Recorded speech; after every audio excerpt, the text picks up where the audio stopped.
Hey, welcome to the fourth and final video of the Lone Shark series. I'm developing an interactive simple browser game in the series. I'm also integrating a machine learning model. So far in the series, I have trained the model. I have also developed an API with .NET 10 minimal web API that will be consumed by the UI. And in today's video, I'm going to develop the UI with .NET 10 Blazor Webassembly. So let's get started.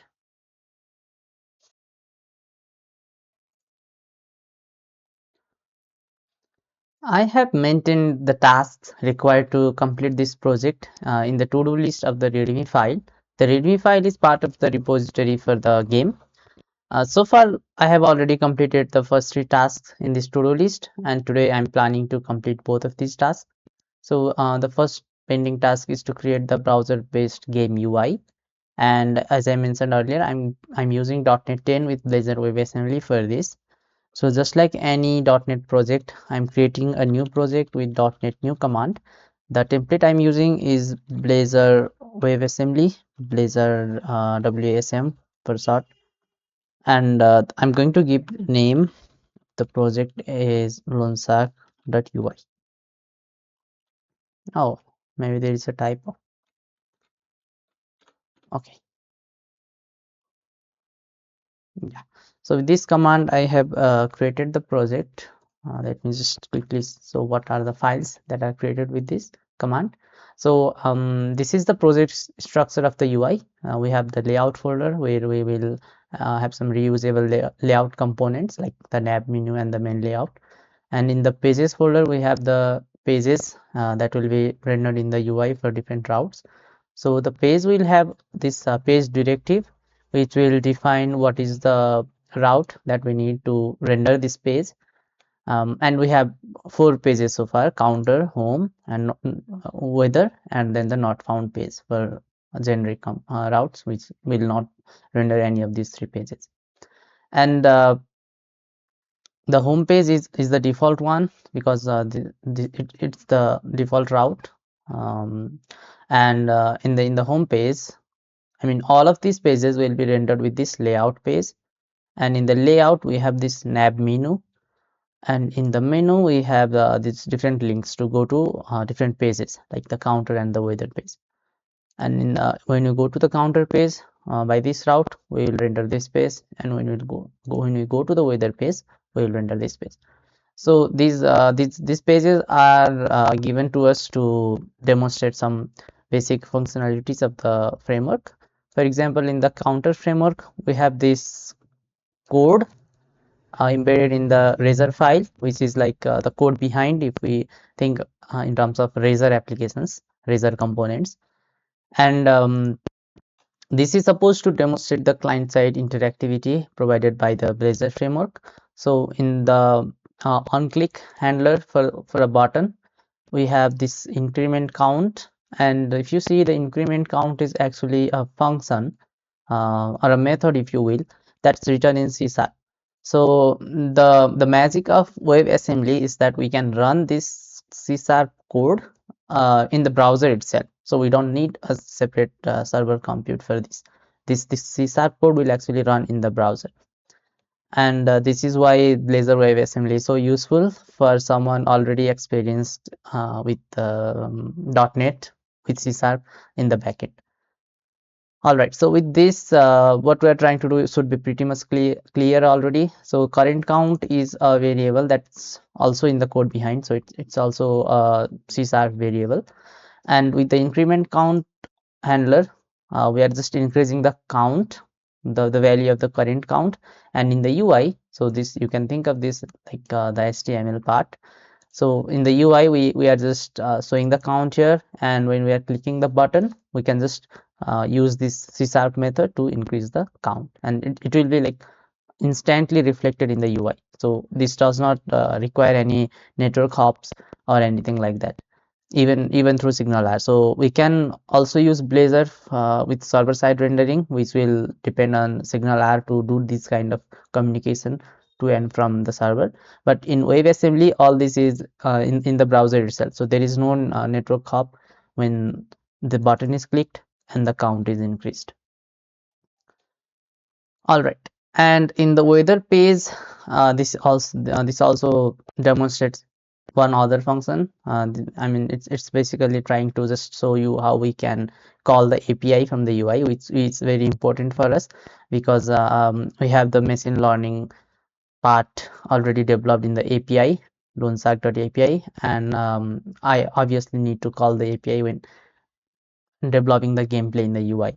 So for that, we have the HTTP client available in the WebAssembly. So with this HTTP client, I can just get the required data. In this case, it's just getting the sample data with this route.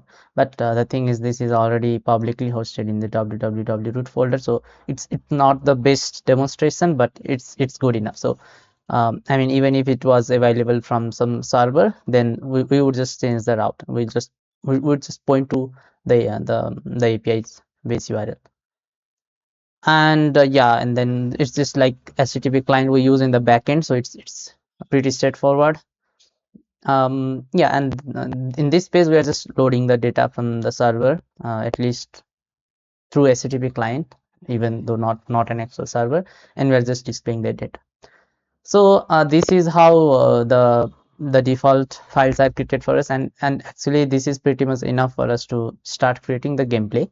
One more thing I'd like to mention is that all the styles, I mean the global styles, if you will, are in the www root folder, but we also have this css.razor.css files for each component. So these are scope styles. So for instance, the styles defined in main layout.razor.css apply only for the components in main layout.razor. So I hope this makes sense. So this is to just make this styles modular. So we can have, like, for example, for the sidebar class, we can have entirely different styles for the sidebars in main layout.razor, and we can have entirely different styles for the same classes in different components. And if we want to have all the I mean the classes, the HTML tags with that class in all the components, if we want them to have the same styles, then we would have them in the global style files. So for example, this app.css. And we also have the default bootstrap created for us in the leaf folder, and the sample data is just to mock the HTTP client, which I just discussed in the weather.razor page. And then we have some static assets like PNG images for the icons and all. And of course, the entry point would be the index.html file. So let's just see if this is working as expected by quickly running the UI. So I'm just going to go into the UI directory and type .NET run.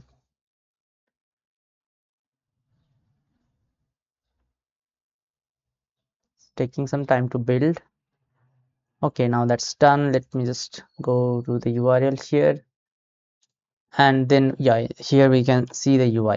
So there are three pages, just like we discussed: home, counter, and weather. In the home page, it's nothing fancy, just hello world. And in the counter page, we can see the client side interactivity. So if I just click this button, the count is increased. And in the weather page, this data is loaded using the HTTP client.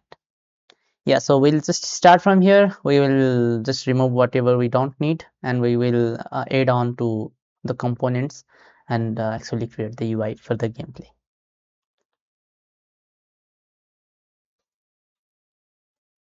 Okay, so for what I have in mind, we don't need all these pages, and I also actually don't want the nav menu in the game itself.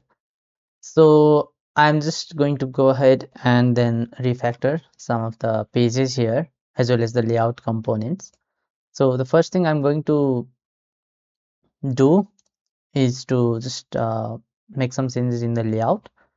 And like I said, I'll not be using the nav menu. So I'm just going to go ahead and delete these two files.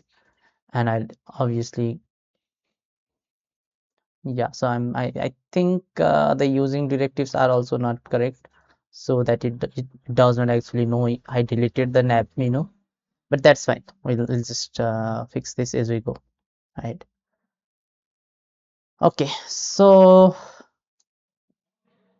uh, before we actually make this change, I want to just download some of the assets like the icons and all that I'll be using for the gameplay. So for that, let me just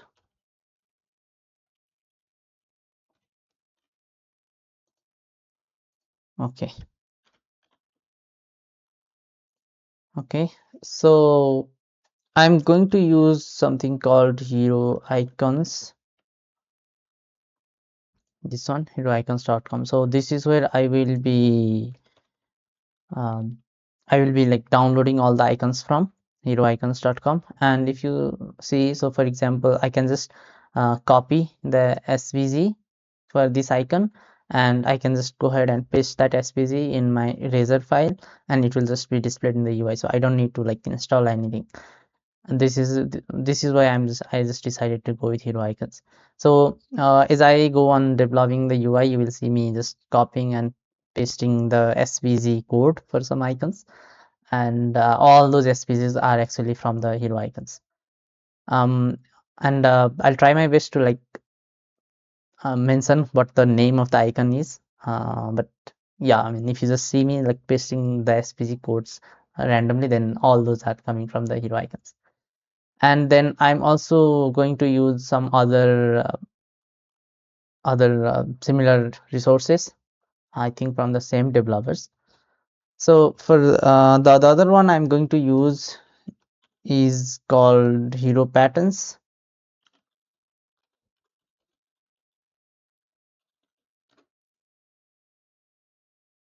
Yeah, this one. So I'm just going to have a background similar to this in the game, and that pattern is derived from the hero patterns.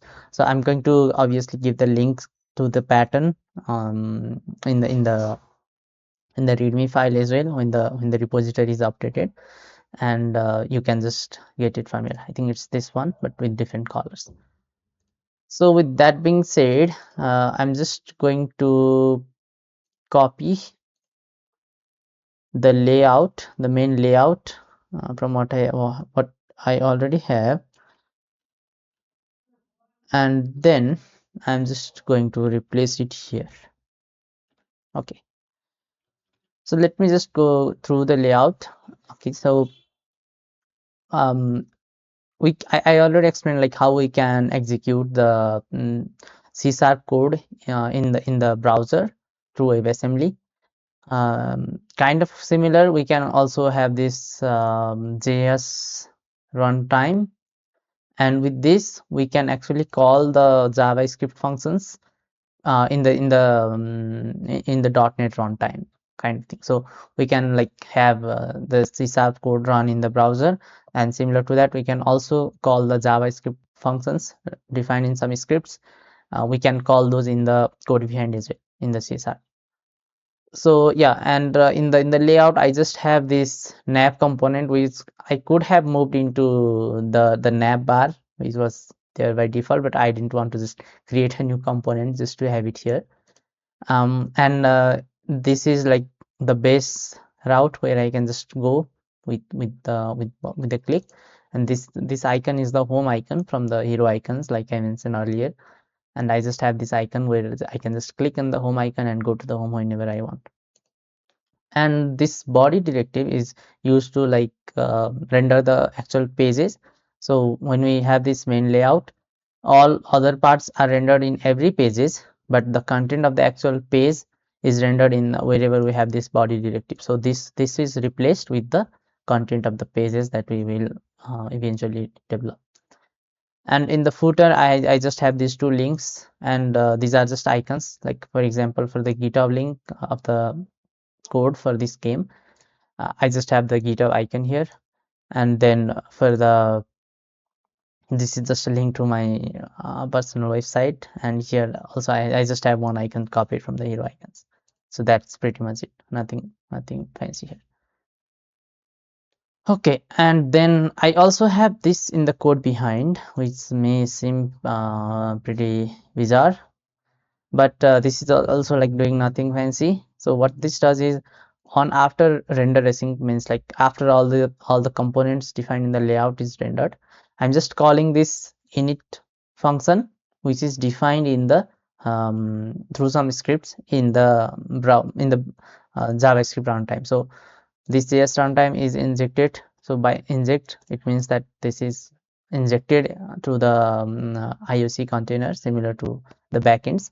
This is the directive we use to get this from the dependency. This is the dependency injected, so that's why it's inject.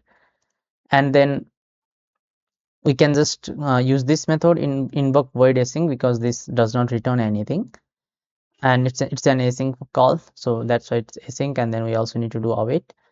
So after all the things in the layout is rendered, it's just calling the init function, but only on the first render. So like if you like let's say if we just navigate through without reloading the page, if we just navigate to and from these pages, different pages, then this layout will not be re-rendered. So I mean, it will be re-rendered, but it will no longer be the first render. So the init function is called only on the first render. So that's the purpose of this first render flag. Okay, now you may be curious, like, where is this init function defined? And I actually have that in the I mean, I don't have it yet, but I'm going to have that in the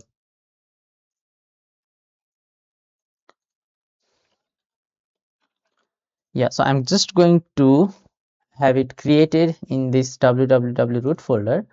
So I'm just creating a file here. I'm just going to call it script.js,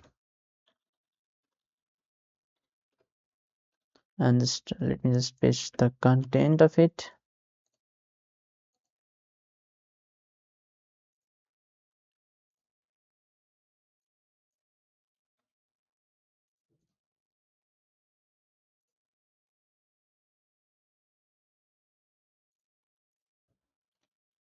Okay, so this is the script file, which obviously I need to add in the index.html file as well. So let me just edit here.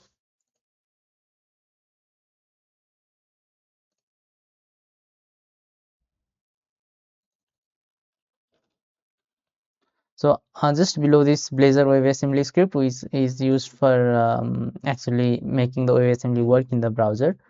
So just below this script, I'm going to add the script that I just added. So everything that I add in the www root folder are available in the root directory in the browser. I mean, that's how it works. And then in the script file, when this is loaded through the index.html, in the script file, I have this init function defined, which is just doing something to control the background music. By the way, I also have a background music in the sound. I mean, without the sound, the game would not be any fun, right? So, and the background music is downloaded from this URL. You can find this URL obviously in the code base, and I'll also mention in the description of the video. So this music I'm going to have in the www root folder as well. So I'm just going to download it and then place it in the www root folder.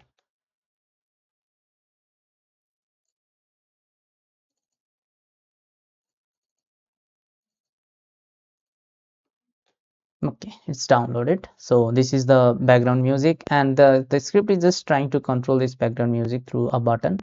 And the button is going to have two icons, playing and muted icon. Both of these are derived from hero icons. And then what we are trying to do through init is we are just adding the event listener on this control button. So the control button, I'll talk about it later, but this is just a button in the layout. In the layout, there will be this button. Let me actually see. It's already defined here. Yes, it's defined. So this is the button with BGM control ID, and this button is actually does not seem to do anything here in the layout, but with this script I'm getting it from the using this query selector method in the DOM. This is the DOM method, and in the control button I'm just adding this event listener that's going to like mute and unmute the audio. Yeah, so with this, I hope it's clear like how we can use JavaScript code and then C sharp together, right? So whenever we I mean, if we are comfortable doing something in JavaScript like heavy DOM manipulation, that's obviously we need to do it. It's better if we do that in through these scripts files, and we can call the functions defined in this JavaScript files using the JavaScript runtime that's injected in the Blazor components. So this is like very versatile. We can use this approach to basically combine what we can do in JavaScript as well as what we can do in the .NET framework. I mean, it's pretty cool if you ask. So with this, in the layout, we have like the background music integrated, and we also have the basic home button. I mean, that's pretty much it in the layout, and everything else is in the body. So in the body, whenever we use this layout, like for example in the home, then everything what we have here, that will go in the body part. Yeah, so let's just go ahead and see if it actually works. I'm just going to cancel this and run it again. So it's going to have to rebuild some of the assets, obviously. Okay, it's done now. Let me just see what we have here. Yeah, and I don't know if you can hear the music, but it's playing. Ignore the style for now. I can just click here and go to the home page. Can click this and mute the sound.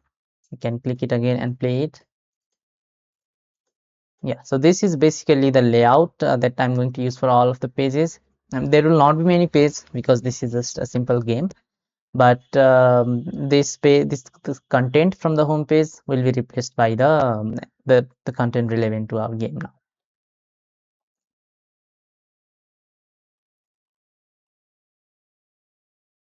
Okay, so I just fixed the recording, so I hope you can hear the sound now.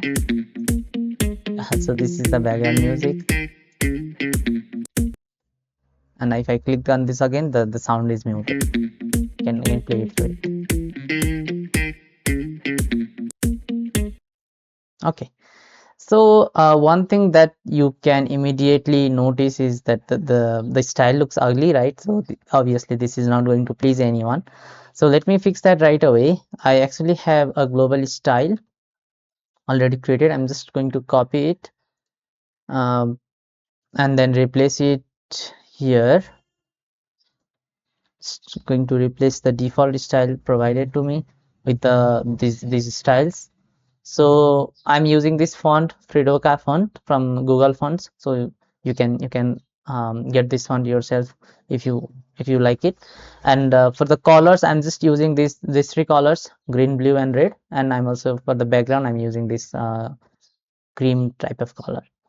And I also have some global styles applied, like for the I mean for the whole game. And if you see the background image, so this is the pattern that I was talking about earlier. I got this from the hero patterns. And if you just click on the pattern that you like, then you will get this SVG, and you can just enable it here.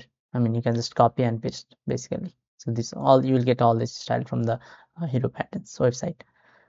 Okay, so with this our style should be fixed, but I'm just going to move it from, I mean, outside the www root for this CSS folder, because I'm not going to have too much of CSS.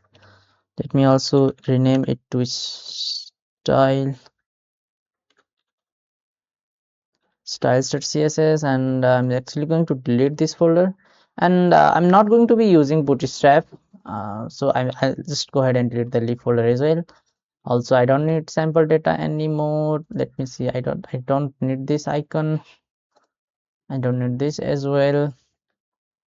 Yeah, so this looks better now. Okay, but the thing is, just having this styles.css file in www root does not automatically load it when we use the UI. We also have to add that in the index.html file. So wherever we have this app.css, I'm just going to replace this with styles.css. Okay.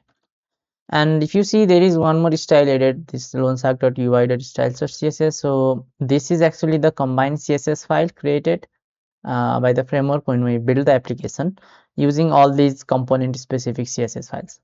So like all these files, different razor.css files.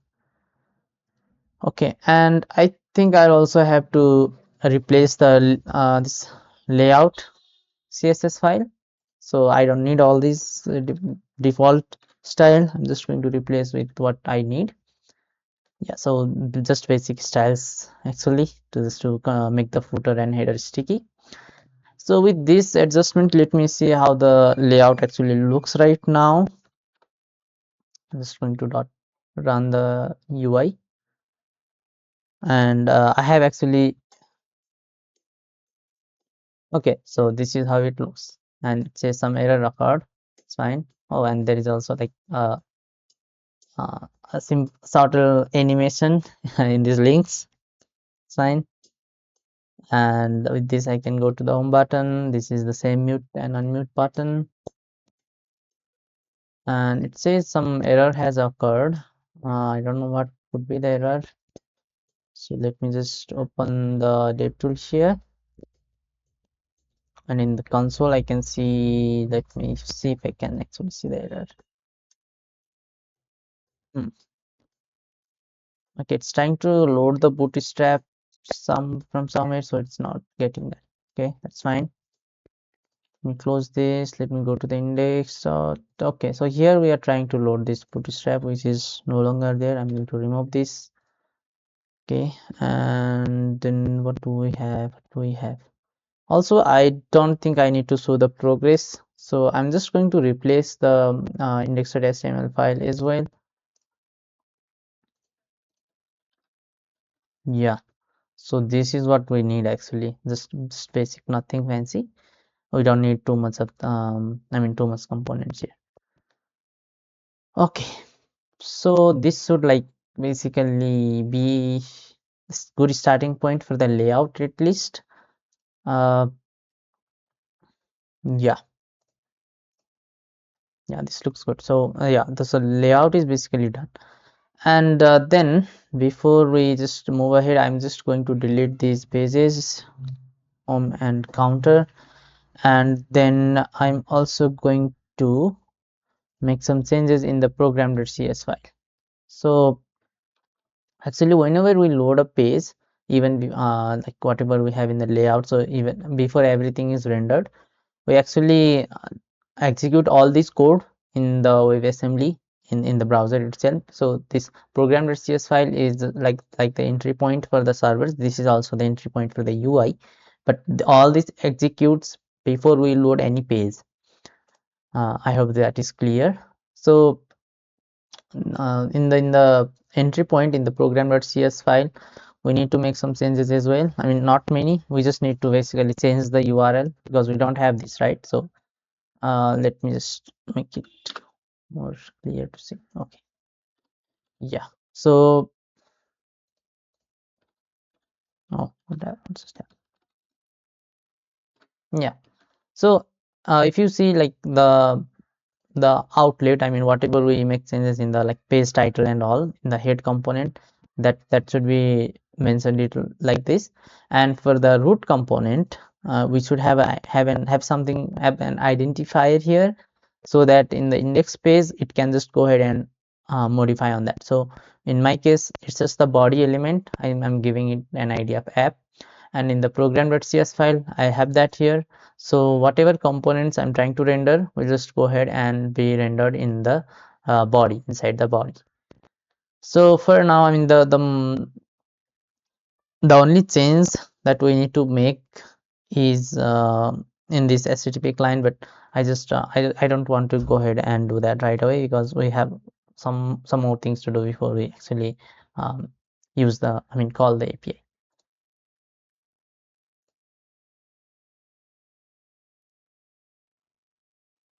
Okay, so the layout is basically done now. So I want to move to the home page. The page that the user will immediately see when they land on the game. So that's the home page I have right here, home.razor. So in the home page, I just want to display the name of the game, Lone Shark, and then I want to have a button just so that they can just go to the page where they can actually play the game. So for the home page, I don't have anything fancy. First thing that I need to have here is the title. So I'm just going to have the H1 here, and yeah, so I'm just going to um, have the title of the game, Lone Shark here, and then the next thing I want to have in this page is just a button, and this will just go to the gameplay. I'm just going to leave it as play here for now. So but for the play button, I actually want to have the icon as well. So I'm just going to replace it with something a little more involved. So I have this button with an ID of play button, and then when we click on this, I just want to have something in the code behind. So let me just go ahead and edit right here. So for now, it's going to leave it as a void function. Go to game. It's just going to do nothing for now, or maybe I can just write something in the console.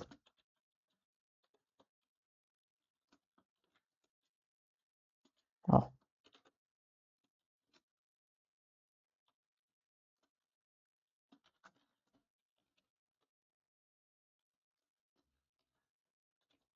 yeah, this should be good enough.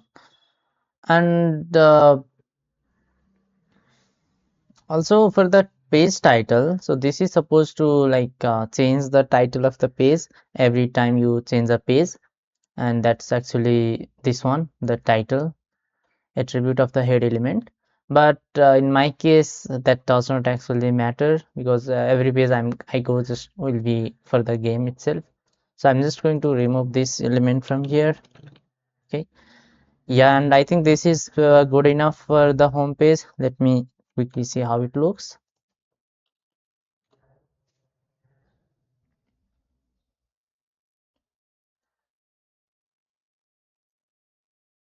Oh, I got an error. It's perfect. What does the error say? Okay, the address is already in used. Okay, I don't know where do I have it. Okay, I just cleared that port. So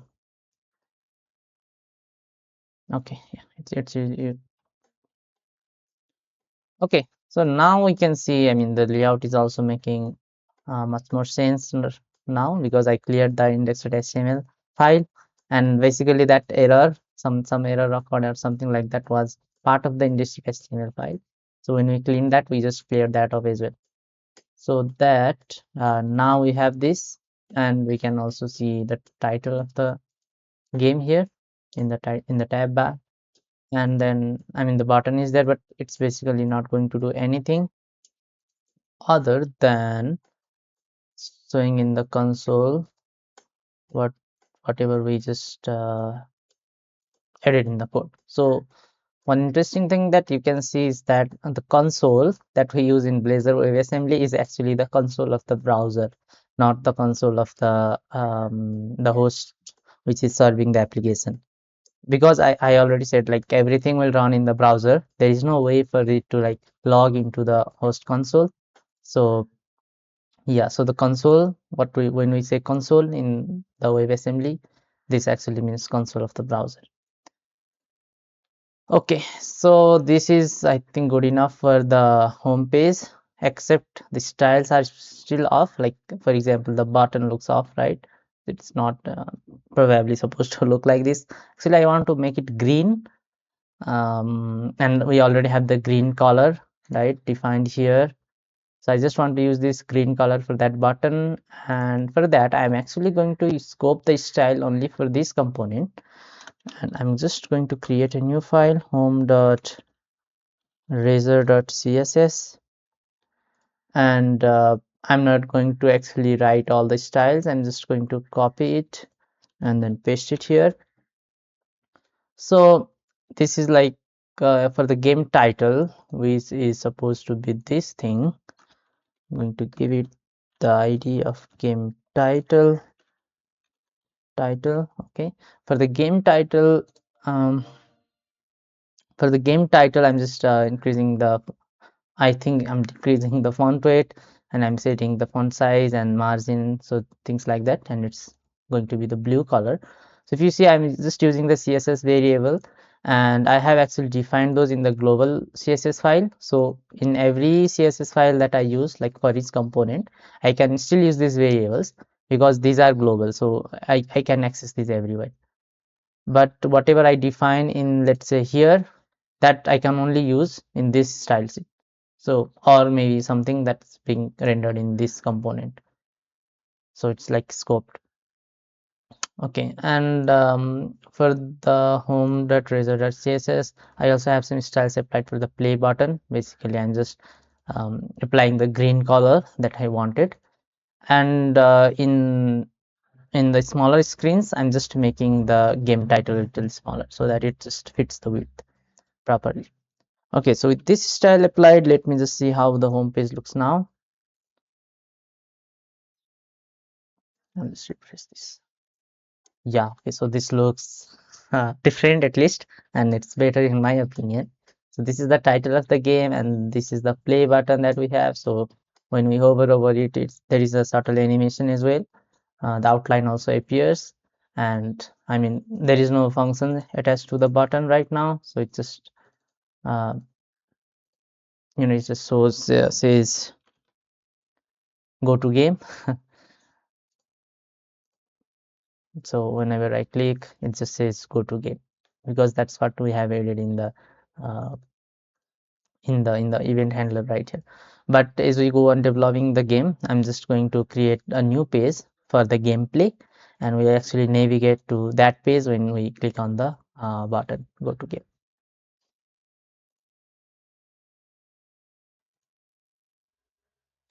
Okay, so before we go further on creating other pages, I think it's time we think about how we are going to integrate the API.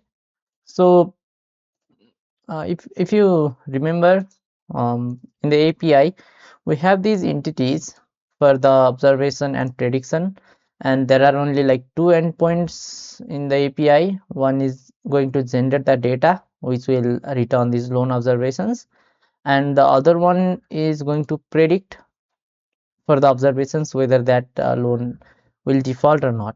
So the idea of the gameplay is to first call this endpoint, generate endpoint, get the gameplay data in the form of these loan observations, and on that we will have some fields editable. So there will basically be a form in the UI, and the user will just change whatever they can based on what they fancy, and based on that, like whatever the changes that user did, we will have the modified loan observation objects, which we will again send to the API and through this endpoint, predict endpoint, and this endpoint is just going to return whether for the user's choices the loan will default or not, and that will be in the form of loan predictions. So for this flow, we obviously need something like these loan observation and loan prediction classes in the UI as well.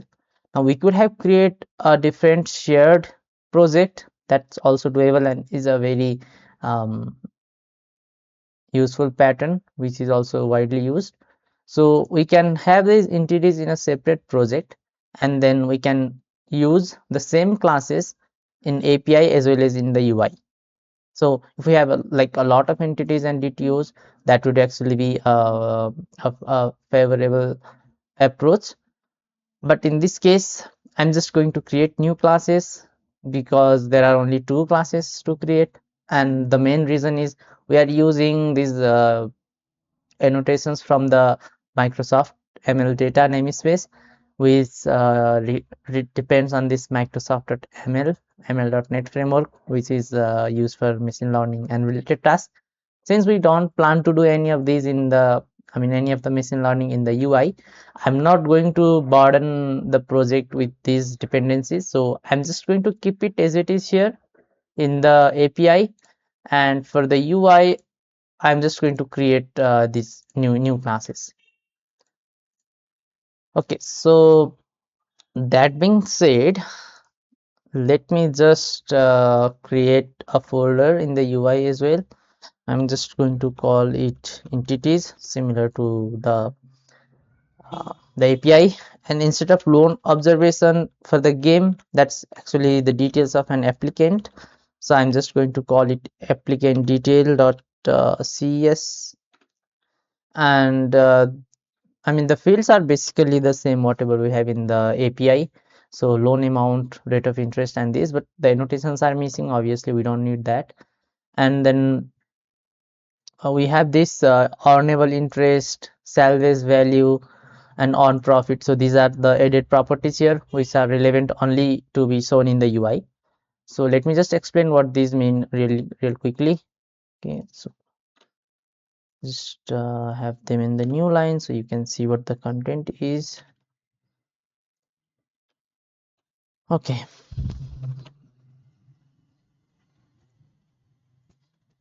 Yeah. So the earnable interest is like if the lender, I mean let's say the SARC, if they approve this loan and it does not default, in that case this earnable interest is the total amount that the lender will earn in interest. So I mean their principal is obviously safe, but they will earn this as interest, meaning that this is the profit that they earn. And the salvage value is just whatever we have in the property value, but with some adjustment. So this assumes that the property value will also increase in future, but it will increase only at 1% of the rate of interest. So for example, if the rate of interest is 10%, then the property value will increase only at 1%. Now this is tricky. I mean the property value can decrease, or even I mean can increase like higher than the interest, or even like decrease in some cases if it is depreciating asset.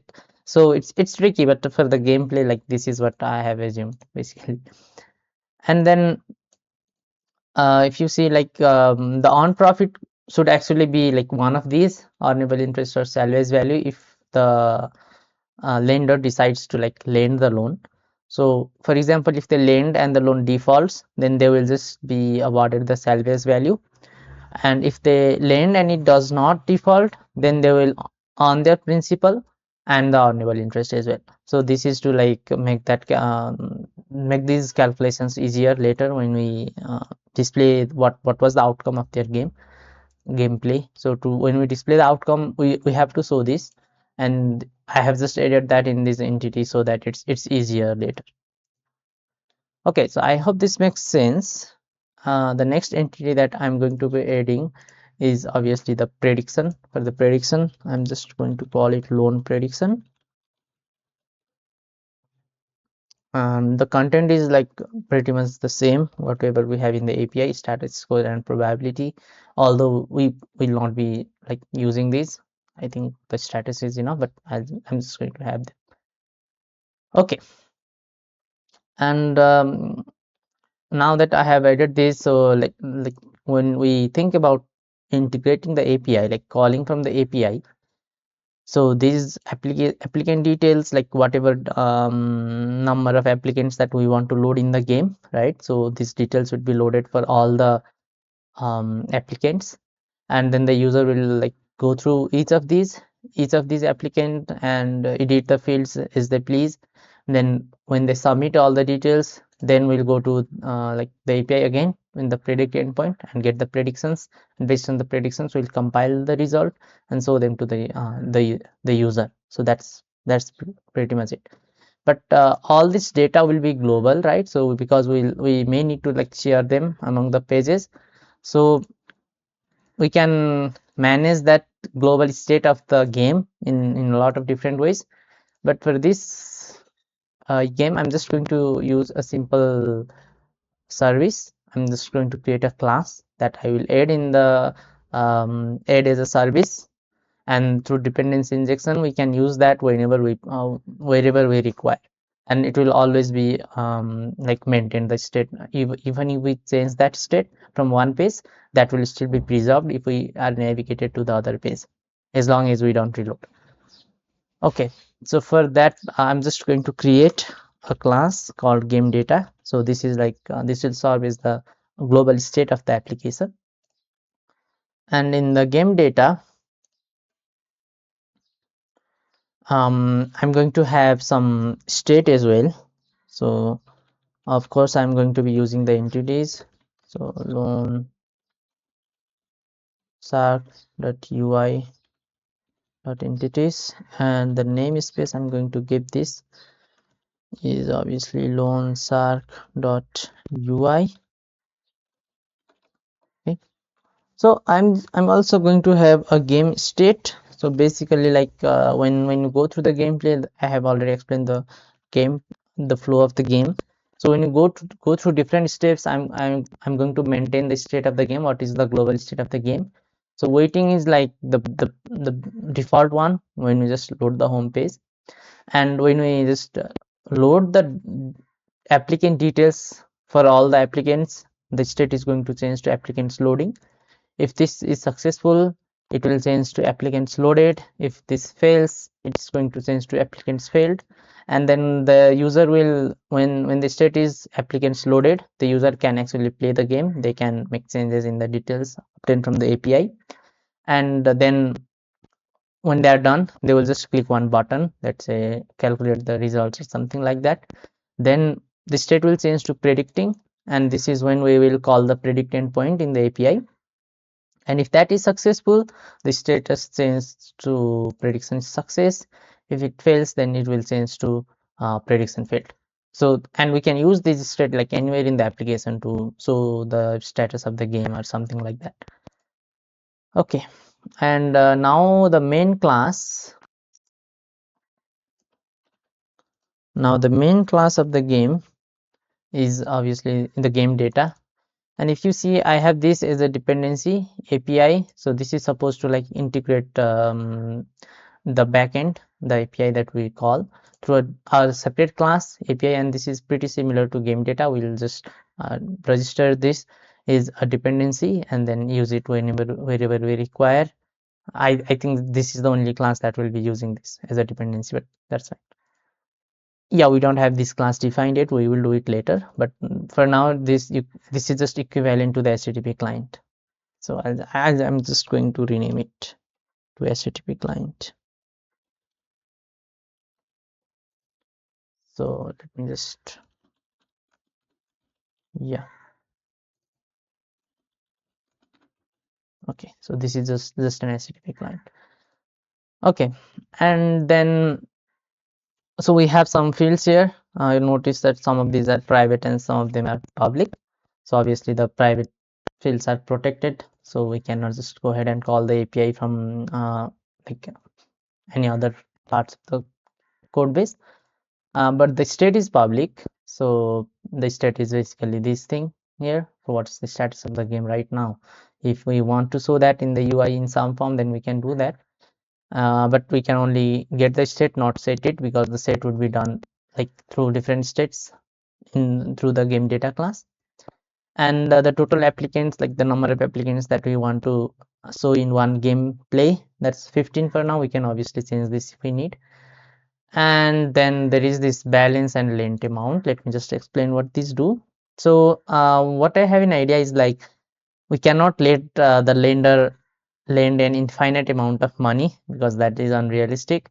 So what I am thinking of doing is whenever we load the applicant details right from the API, then in this loan observation we have this loan amount, so which is just generated in random, and I'm just going to add all the loan amount, like for the 15 applicants, what is the total loan amount that is required if the user decides to like go ahead and be very kind and lend the loan to everyone.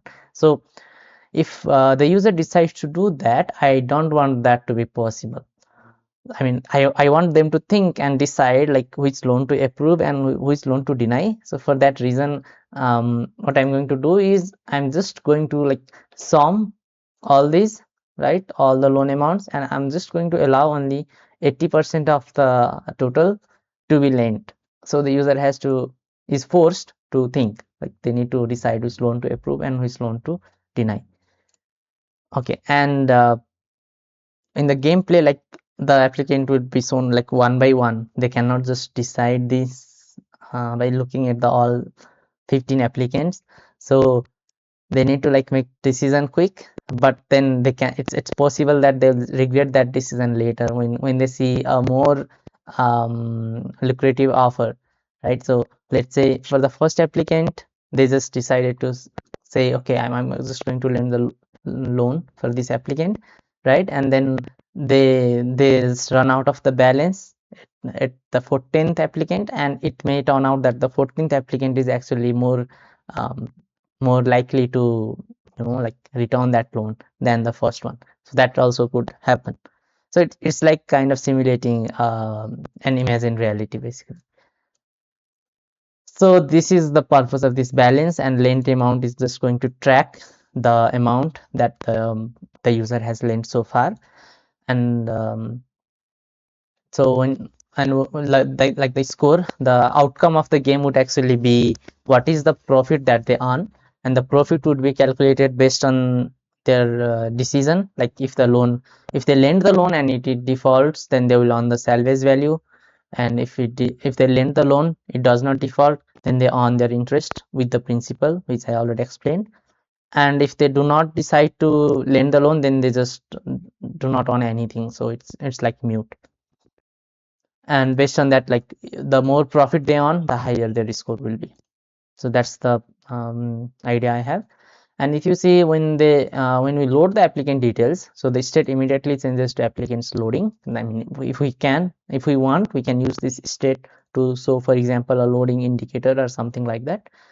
And then we are just trying to fetch the data from the API. So this is like I said, it's equivalent to HTTP client for now, but with some added method. So this generate could be something like post or maybe get from JSON async, right? Uh,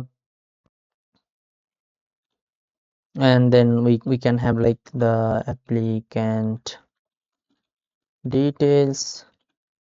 Oh, why is it not showing?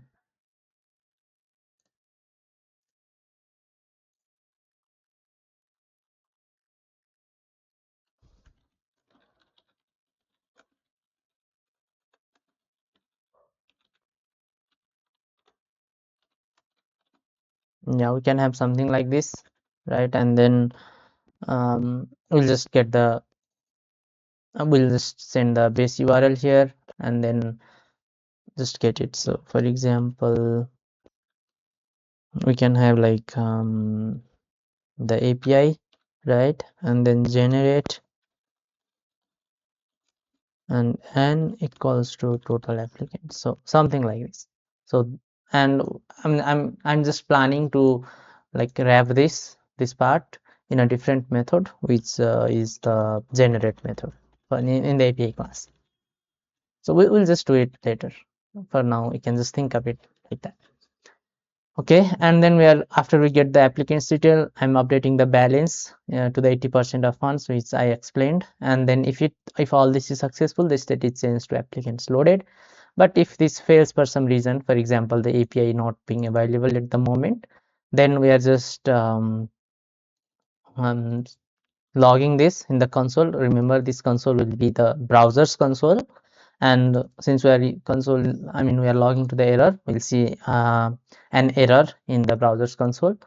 And the state is also changed to applicants field. So if we want, we can use this state in the UI somewhere. So this handles the first part of the game, like the generate endpoint, getting the synthetic data from the API. And for making the predictions, it's also pretty similar. We are just going to like predict based on the applicants, whatever applicants we obtain, right?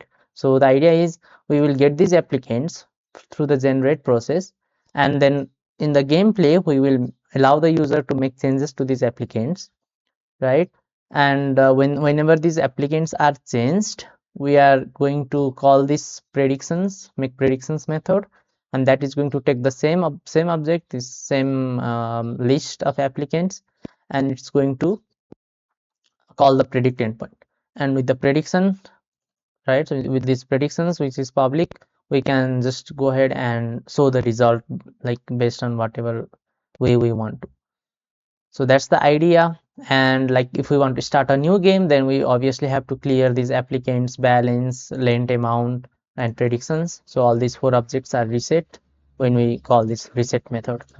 And the balance is just set to this random value, right? We can easily have it set to 0, no problem there. But whenever we load the applicants, then we will obviously see the balance be updated. Yeah, so this is the idea of the gameplay which is encapsulated in all this here. I hope this makes sense. And the next thing that we need to do is actually complete this API class, although I just said it's equivalent to HTTP clients. It's not exactly that. It's a separate class which I'm going to just create now.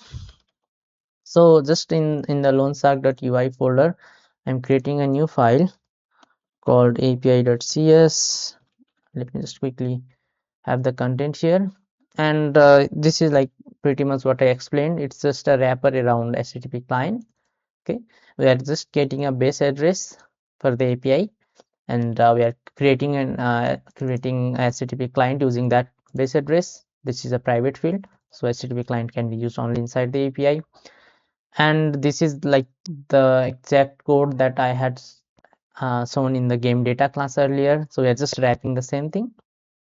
Okay, and so get from JSON async will actually call this endpoint and pass the response body as text, and then serialize that. Deserialize that in the desired desired object. So this is just something, I think it's new in .NET 10, but it's really useful utility because we are doing this like all the time, right? So it's very useful. And then using this, I'm just deserializing as applicant details from the API, which I get as applicants. And then I'm doing something else before I return it. So I'm just doing a validation here. So what we are trying to do here is that the loan amount, okay, so whatever the loan amount is, it should not be like less than 20% of the property value and greater than like 120% of the property value. So for example, if the property value is 100, then the loan amount should be at least 20, and it cannot be greater than 120. So why this validation is added is because like when the user makes their changes, right, we don't want them to like enter some random values, so that this kind of validation will be there for the user. But at the same time, we also need to be sure that when we load the data from the API, the data is still valid. So for that reason, these two validations are there. So one is that loan amount should be between 20% and 120% of the property value. For that, I'm using the clamp function. And the upfront charges, so it should not be more than 10% of the property value. So these are like realistic validations for the loaded data. So if it's like anything between, or if it's like if it does not meet these conditions, then it will just be changed. So for example, if the loan amount is less than 20%, it will be increased to 20%, and if it is greater than 120%, it will be decreased. Similarly, if the upfront charges is less than 0, it will be 0. If it's greater than 10% of the property value, it will be decreased to 10% of the property value. So we are just making these changes to make sure the data stays valid. Okay, and then just returning the applicants. Similarly, in the predict endpoint, we get this applicant detail from the game data, right? It's basically the same data we generated, but with changes from the user. And then we're just posting those data as JSON. Again, very useful extension method that that will just convert these applicants in JSON, serialize them, and then post them. But we don't have something that will just convert this response to JSON, so that's being done manually here. but we still need to ensure that the response was successful, and then we are just getting the predictions by deserializing this response, and then we are just returning it. So pretty simple utilities, but like can help very much to organize the code base. So after we added these two, game data and API, we obviously need to add them as services here. Let me just go ahead and do that. So it's fine. I can have it as scope, or actually I think the API I can just edit like this. Oh, why is it not showing? Even I have this lonestar.ui. Maybe I need to rebuild it. That's fine. So, and now we need to pass the URI here. So for now I'm just going to leave it like this, and we also need the game data.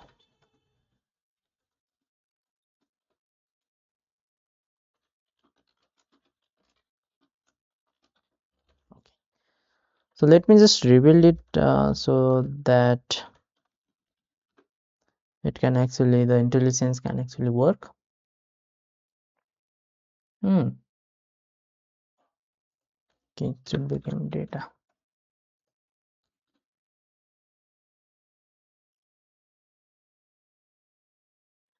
Okay, successful, but still these namespaces are not working as I expect.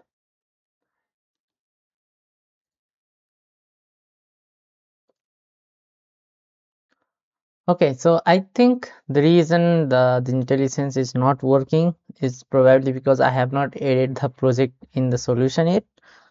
So if you see in the directory that I'm in, I have these two projects, API and UI, and then I have this solution file, loneshark.sln.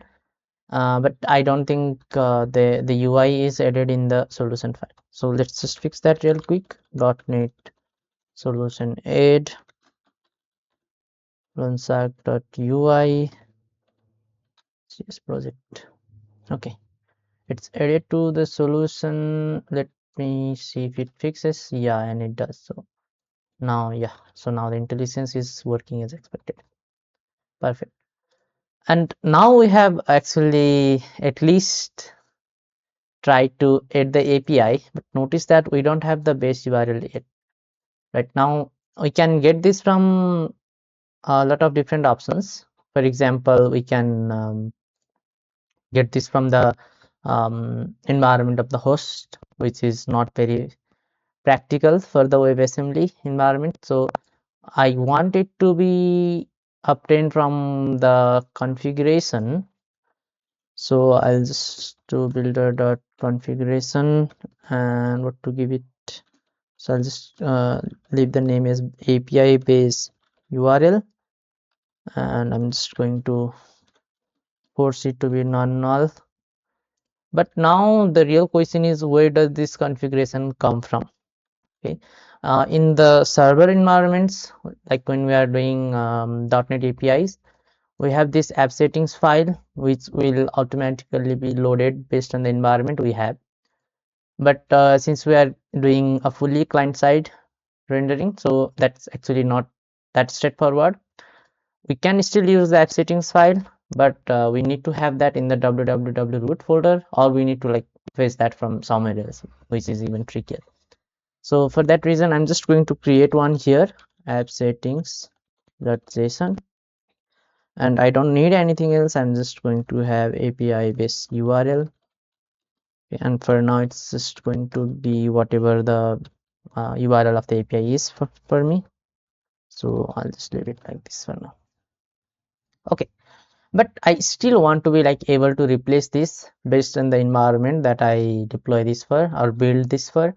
So for that reason, I also want to have like different app settings file, right? Like app settings.development, app settings and things like that.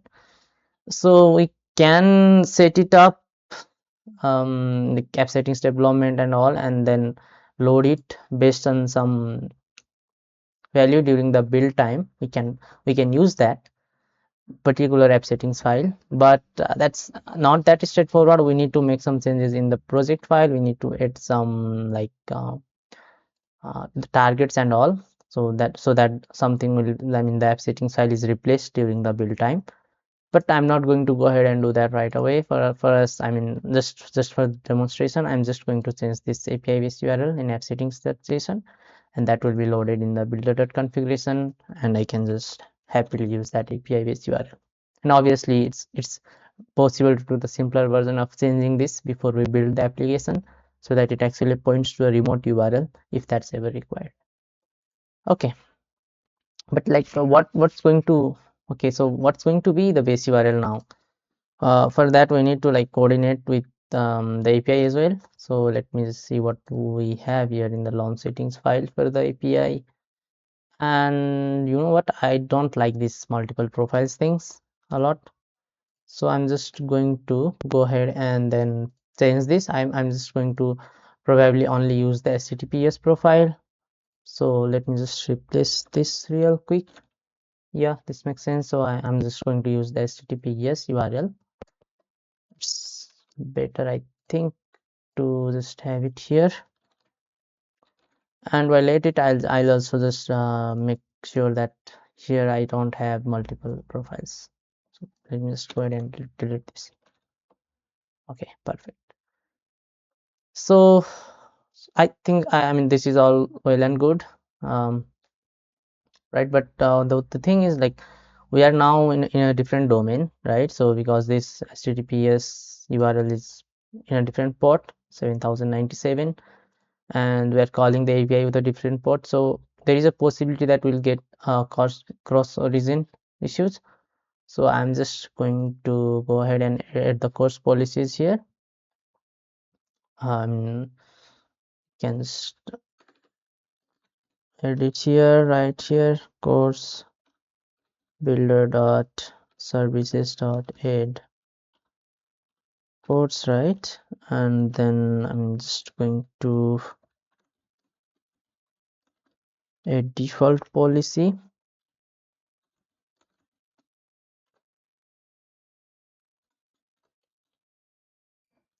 Yeah, I'm just going to allow everything for now. Allow any method dot allow any origin. Yeah, just for the purpose of demonstration. But obviously we'll need to change this, right? So I think header and method will be fine, but origin, we should just allow the origin that we actually care about.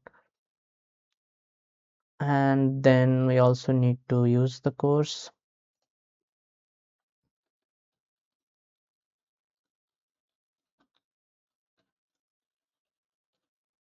Yeah, this should do it.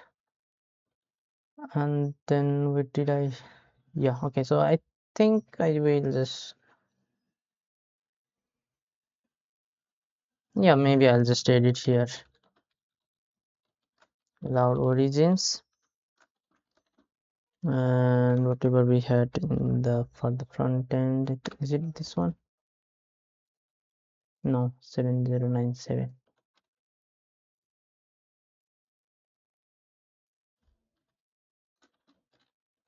Okay, and like if I need to add multiple origin, I'll just do it with the comma separated string. And in the program.cs file, I'm actually not going to do it this way.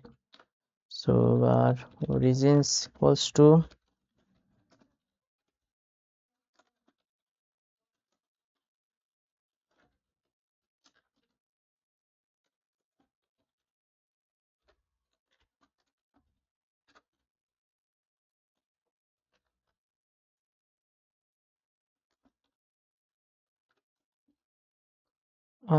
origins. Okay. Yeah, so this should be okay. So we have configured the API to allow that origin. We added this here, and so here now we can just enjoy the URL, I mean, that we get from this API based URL. Perfect. Okay, so this should do it for the API integration. Okay, so API is added as dependency here, as a service here. and then we have like the game data to encapsulate all the gameplay logic. Now I think we can just care about the UI basically. Everything else should be taken care of.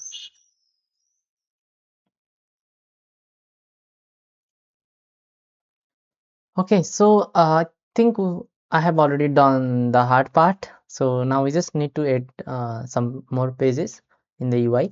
So the first page that we need to add is obviously what is the page that's going to be for the gameplay. Because right now when we click the play button, it's just displaying go to game in the browser console, but nothing actually is happening. So to fix that, I'm just going to add one page, call it game.razor, and let me just add the route here. Let's just call it play for now, and I don't know, I'll just say welcome to the gameplay or welcome to the game. Just this. Okay, for now. So like how do we actually go to that page now? So how do we navigate? For that we need to rely on something called a navigation manager in this in the Blazor framework. And I think it was already briefly mentioned. So to get those classes through dependency, um, I mean added as services through dependency injection, we need to use this inject directory, and this is the one we are going to be using, navigation manager. Okay, and I'm just going to call it nav manager. Okay, and we don't need the semicolon in these directives. So how do we navigate is through this nav manager dot navigate to.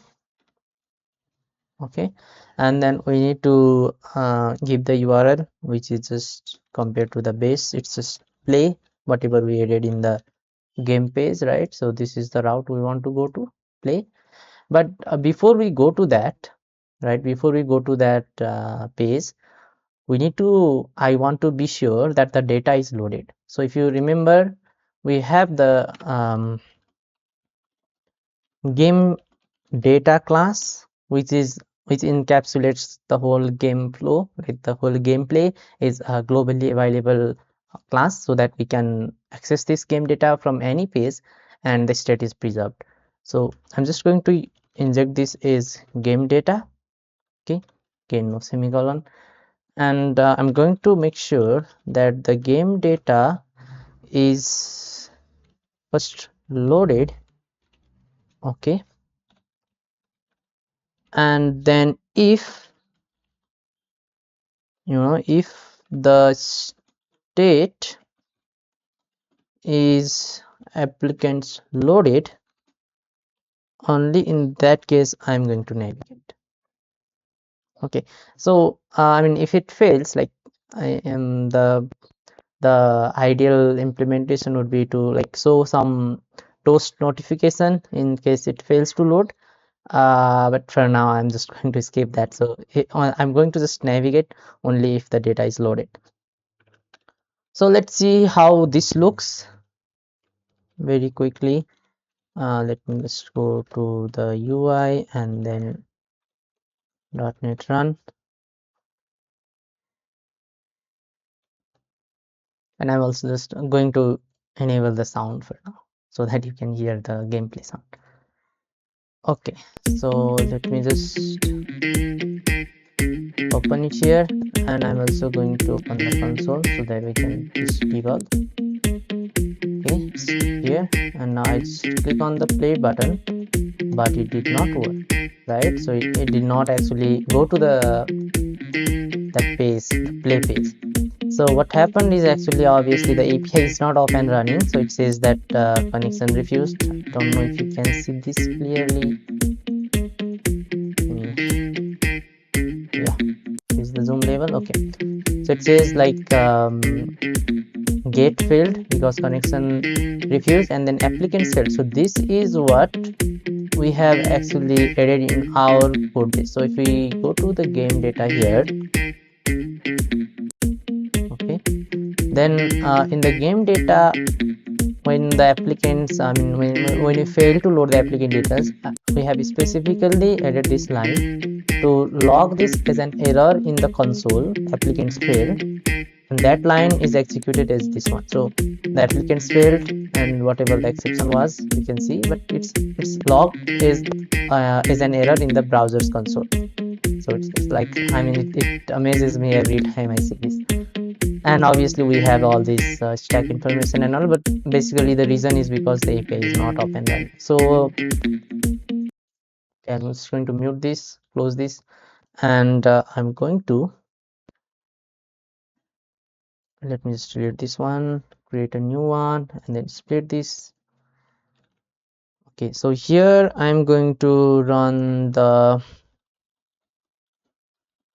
API. Okay, and here I'm going to run the UI.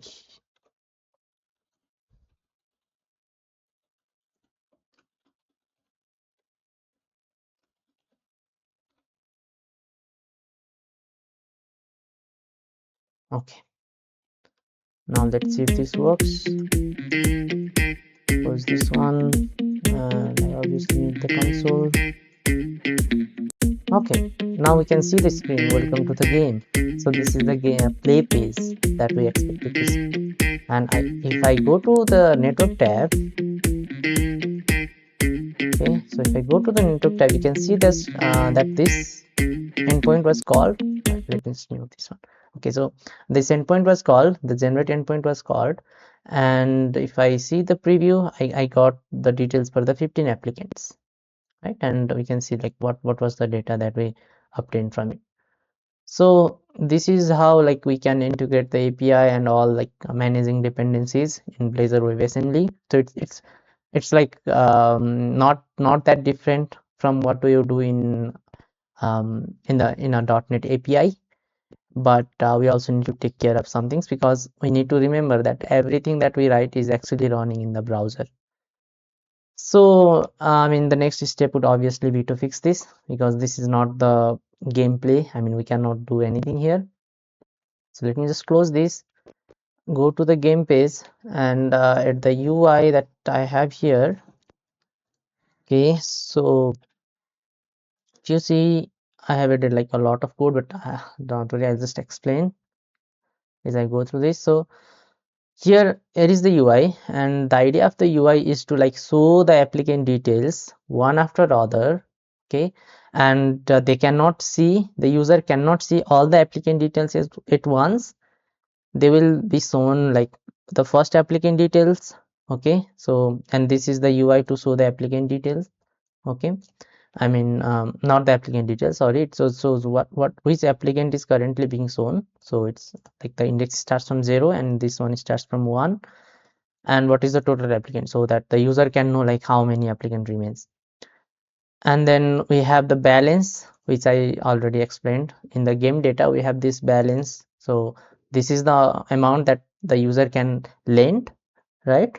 And we just show it as the currency string here, so the user is aware of like what is the fund that they have. And then we have these two buttons, so it's for the icons, for which I just got from the hero icons. So whenever you see these SVGs, they are from hero icons. And then if you see, I have this disabled attribute here. Okay, but this disabled attribute is based on the game state. So whenever we are predicting, or whenever we are making some predictions, like let's say the user has finished updating details for all the applicants, and if we just clicked on the last button, right? So and then the API endpoint is being called, then we don't want to like allow the user to click on it randomly, so that multiple calls are sent to the API. So for that reason, it's disabled once the game state reaches to the predicting state. Okay, and then we have these two buttons, deny and lend. So as soon as the user clicks on one of these two buttons, the next applicant will be shown, and their decision will be saved in the applicant's information in the game data. So that's how it works. So we'll know like if the user actually approved or denied the detail, I mean the loan for this applicant. Okay, and I mean the functions deny and lend are also implemented in the same file, so we'll see those later. But in the top we just have like the applicant number, what is the balance remaining, and these two buttons, deny and lend. And now below that we have this card where we are showing the applicant details which cannot be changed by the user. So this would be like the age and what is the income of the applicant, what is the date they have, and we are calculating date using the date to income ratio. Okay, so it's like date to income ratio times income would obviously be the date, and we are formatting this all these as currencies. And then we also are showing the property value and credit score. So these are the details that the user cannot change, and then these are the details that the user can change, which we are displaying as form. So you can see these input elements, uh, and these are like bound to the fields of this class, game class. I mean, behind every page, behind every component we have a class. So that class is just the name of the component, and this is actually all the methods and fields that we add belong to that class. So this loan amount, rate of interest, upfront charges are editable fields, and we have those created here. Okay, editable loan details, and we can just bind them to, I mean, bind an input element to those fields, so that whenever this input is changed, this loan amount is also changed. So this kind of binding, model binding, can be done in Blazor, similar to other UI frameworks. Okay, and then we have like bound the loan amount, rate of interest, upfront charges, and term, right, for the form. So this is basically a form. And we also have some validations added here so that we can show if something goes wrong. For example, the upfront charges cannot be more than 10% of the property value. So if those kind of validation checks are there, and if it fails, we'll just show them. Okay, so this is the idea of the gameplay UI. And in the code behind, so we have the applicant index, like which applicant we are showing right now. Let me see why it's not. Okay, so and based on the index, we also want to quickly get the details of the current applicant. So for that I have added this kind of a shortcut, if you will. So here we have this like based on the applicant index. So we don't obviously allow this to exceed the total applicants, but if it is like only valid, like less than the count of applicants we have, then it will index on that. Otherwise it will just return a new applicant detail. This is just for safety. And these are the fields for editable details. This is for the validation error. Okay, and this uninitialized is a special overridden method on the page. Okay, on the page class, which will execute as soon as the page is initialized, as the name suggests. So whenever we go to this page, okay, we want to make sure that the applicant details are loaded. So we are again using the game state, and if we have not already like loaded the applicant details, then it will just return to the root. So that the only way to correctly go to this page is through this button, go to game, so that we first load the details and then we go to the page. So if for example someone just uh, enters the URL /play in the browser, then they will just be navigated to the root URL. So this is also like kind of a safety.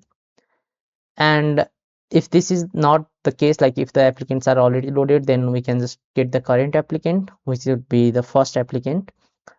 By default, I mean when the screen just loads. In that case, we are just getting the details from the first applicant. By the way, notice that the term will be in months, and we are just dividing by 12 to get it in years. And then we just update the editable fields, right? Editable fields, and this will also update these input fields. So the user will also see like what are the details for the first applicant. Okay, I mean the current applicant basically. Uninitialized means this will be the first applicant. And then there are two buttons like deny and lend. So when they deny or lend, like we need to update the applicant details accordingly. So if they deny, then the current applicant will have the status of true, because the status means whether the loan actually defaulted or not. So deny is equivalent to defaulting. By the way, this is not the prediction. The prediction would be in a separate class, like the prediction class, but we are also using the status field of the applicant to indicate the user's choice. So if let's say the current applicant has the status of true, meaning that the user wants this loan to default, right?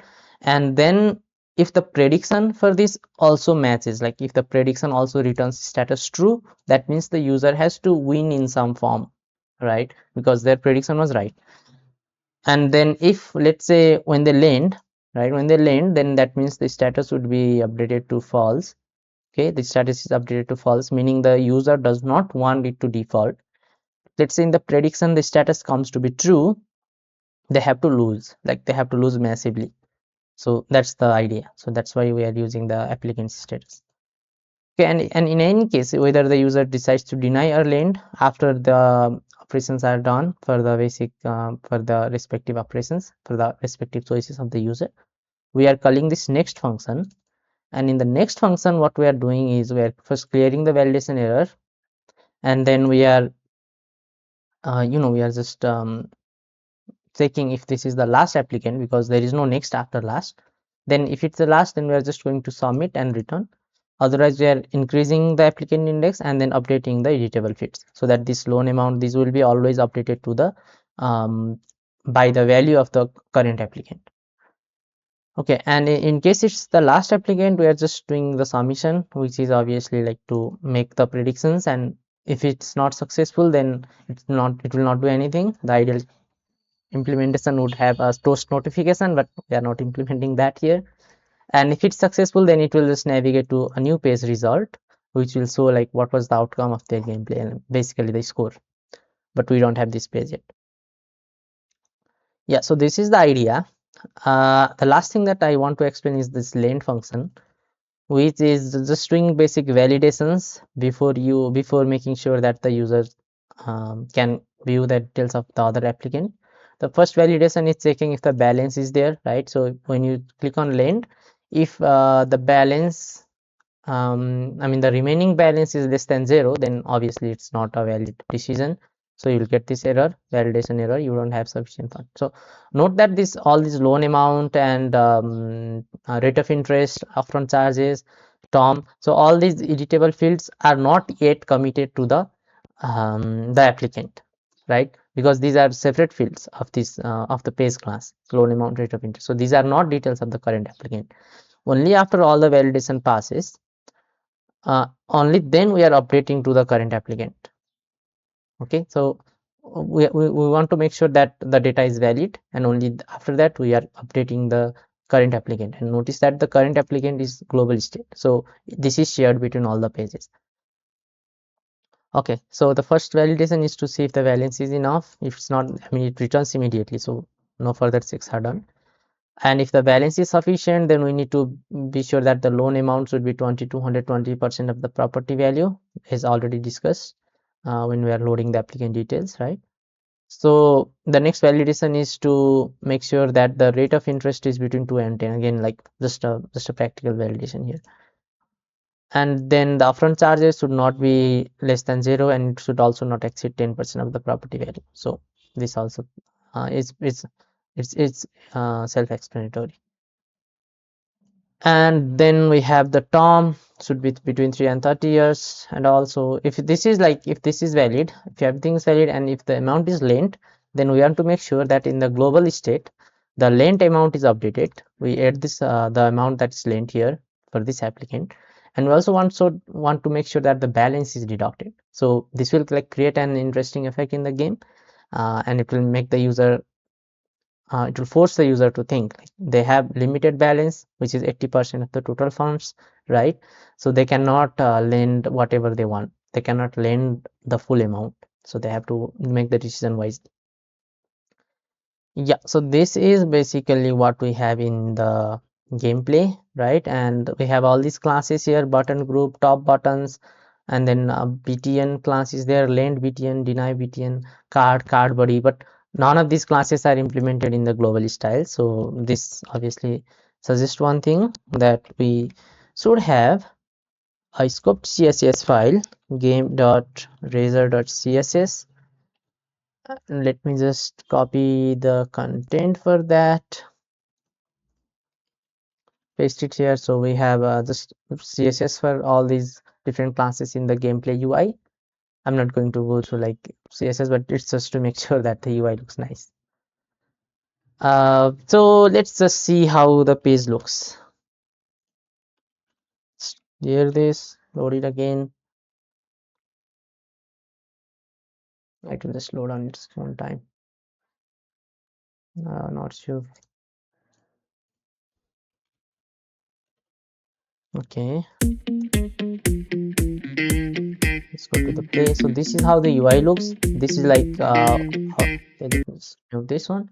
So out of 15 applications, I'm looking at the first one. This is the balance I have, right? And now if I decide to, I can edit this as much like what is the loan amount that I want to give. For example, let's say I just want to give $30. And if I tend to lend this, I'll get this validation error. Loan amount should be at least 81,600. So this should be like the 20% of property value for 8000. So let me like increase this to maybe let's say 400,000 and then one more zero. If I try to do this, then yeah, so obviously I don't have sufficient fund for this one. So I cannot lend this much amount. So I just try to like let's say 500,000. Okay, 500,000.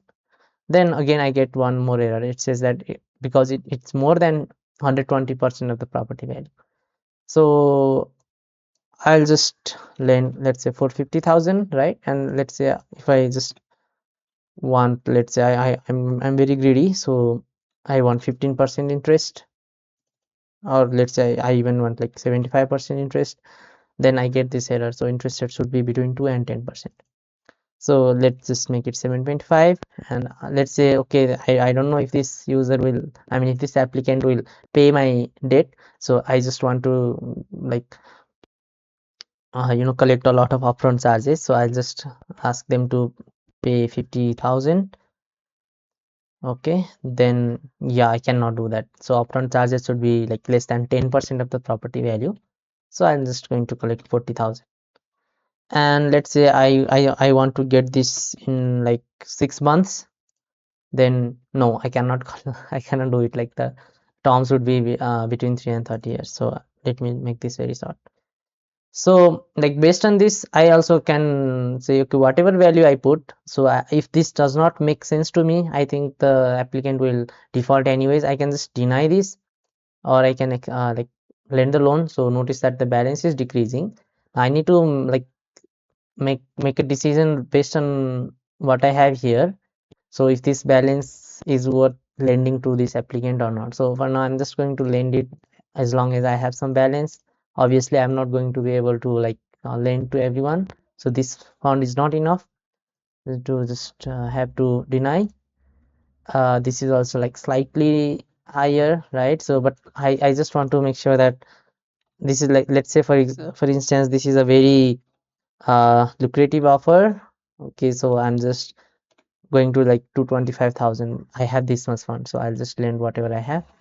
480. So obviously but let's say okay, I have 480, so I'll just lend everything. Then I'll get this error because I have to lend at least 20% of the property value. So I have no option but to like deny this one.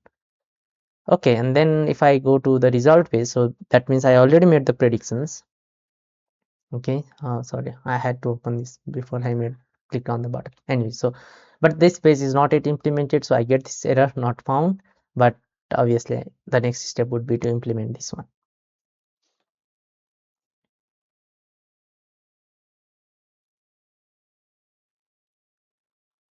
Okay, so the last page that we will need to implement is the result page.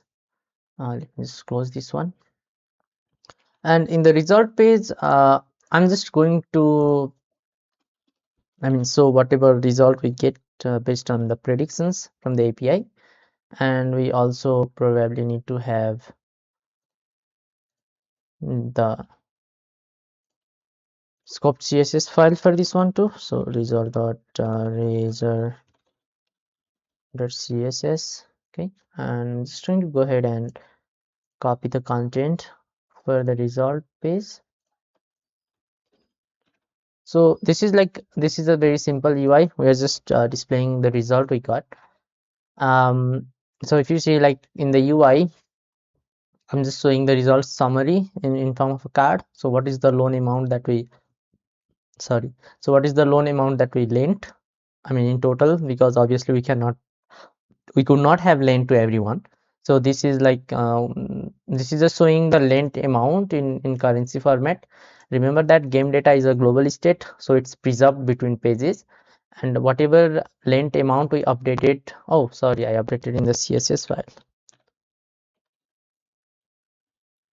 Okay, so whatever amount we lent when we played the game, right? So the page just before result was play page. So whatever amount we lent in that, it's already updated in the global state. So we are just showing that in the result page. And then the earned profit is also shown here, like what is the actual profit that we earned, which is calculated as soon as the page is loaded later. And then we are also showing the potential profit. So this is the total profit that we could have earned. Okay, so like if we had made the perfect decision, like whenever it's possible to lend, if we had lent, and whenever it was possible to I mean whenever it was desirable to deny the application, if we had done that, then this is the like maximum profit that we could have earned. And the score is just calculated as a percentage of what is the profit that we earned from the potential profit. So the interesting thing in this page would be to see like how this actual profit and potential profit are calculated. Okay, and we are also showing for each applicant like what would be the desired decision and what was the decision that we made. So based on those two things, we are showing some UI. So obviously we are showing some of the figures like loan amount, total interest, salvage value, and on profit.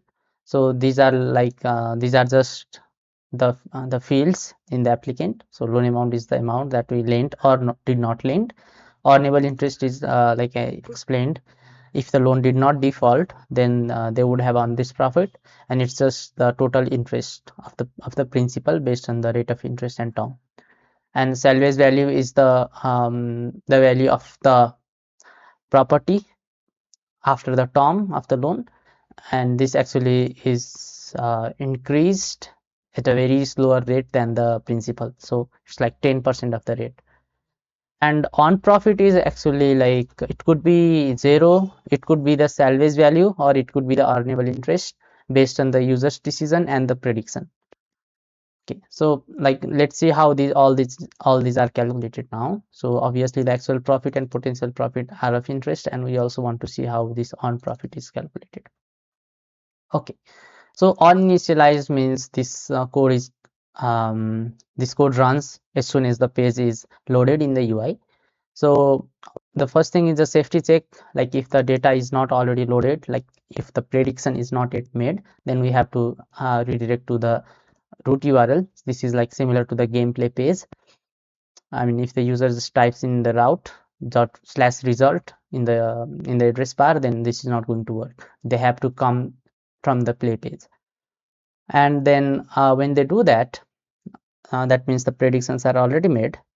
So for each applicant, we have a prediction because that's how the API works. The predict endpoint, let's say we provide like 15 applicant details, then the predict endpoint is going to respond with 15 predictions, and the first prediction corresponds to the first applicant. Okay, so we are just looping through the index using this I variable here, and the current applicant, the applicant would be from the applicants array, and the prediction for that applicant would be from the predictions array of the same index. Okay, and now the earnable profit is initialized to 0 if the prediction status means that the loan defaulted. If the loan defaulted, then the profit would be based on the salvage value, but the player actually already lost the loan amount, so this has to be deducted from the salvage value. So whatever the difference is, that's their earnable profit. It could be lost too, like if the salvage value is less than the loan amount, then they would be like in a loss. So otherwise, if this is not the case, then the earnable profit is just the earnable interest, right? So whatever interest on the principal they can earn, that's the profit. the loan did not default, obviously. Now notice that it's called earnable profit because they need to like earn this.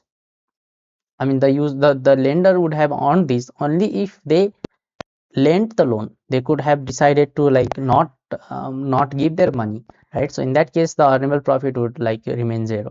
I mean, the actual profit would be zero. So now the applicant's earn profit, which is the actual the profit that they earn. So it's the earnable profit if they actually lent the money, which is indicated by the status field in applicant, as I already explained during the game implementation of the game page. So if the applicant did not lend, then their earned profit is zero. So they did not even lose their loan amount and they did not lend anything. So they did not earn the interest as well. But if they did lend, if they did give their money and the loan defaulted, in that case they will just earn what the difference of salvage value and loan amount. If they did not, if they did lend the money and the loan did not default, then they will just earn the interest of the principal. So it's actually pretty straightforward. And the potential profit would be like based on the earnable profit, right? And the actual profit would be like based on the applicant's decision as well. So this is how we are updating actual profit and potential profit as well as the applicant's earned profit. So these three fields are very of interest to us, and based on this we are calculating the score of the lender. So the objective would be to maximize the actual profit compared to the potential profit.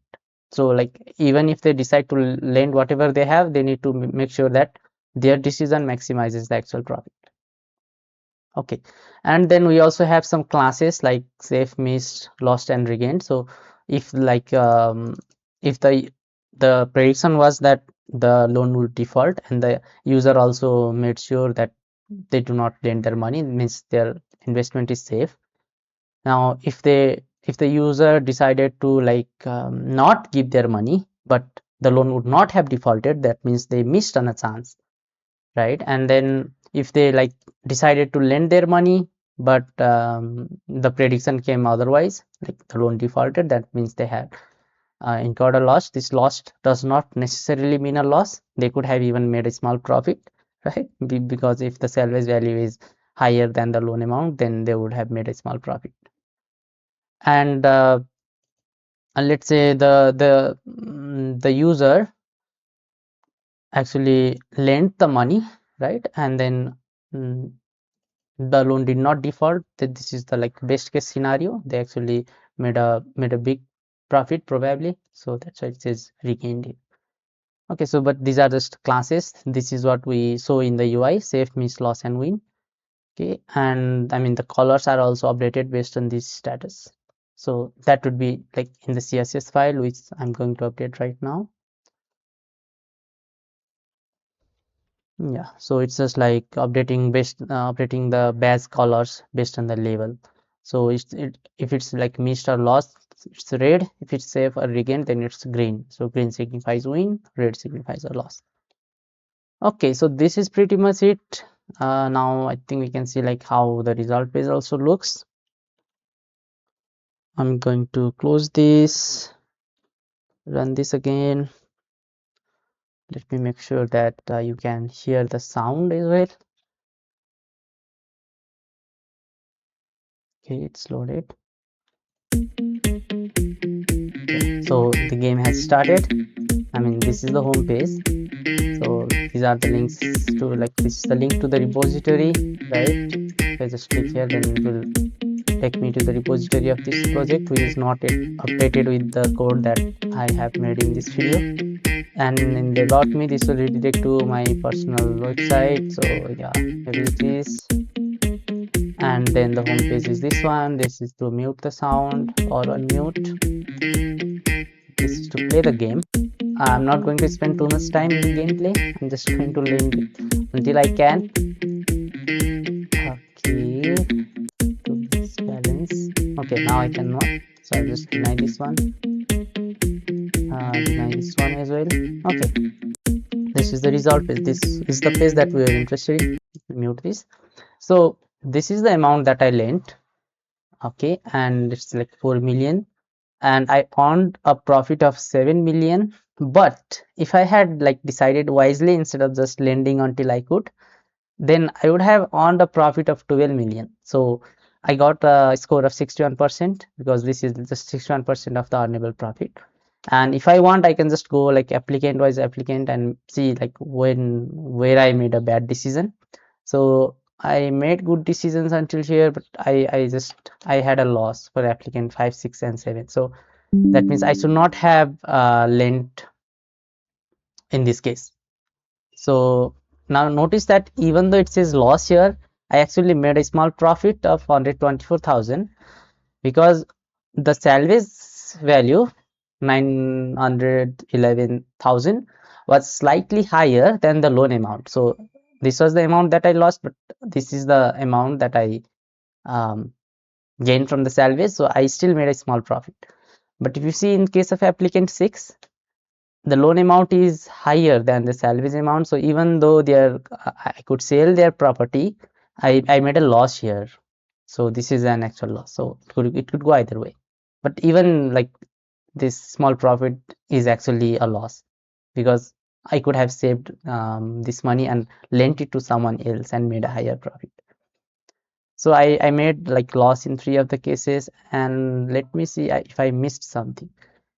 And I did. So I missed on applicant 14. So the idea would be like I could have not lent for these 3 applicants, and instead if I could have lent for applicant 14, I would have like made a huge profit.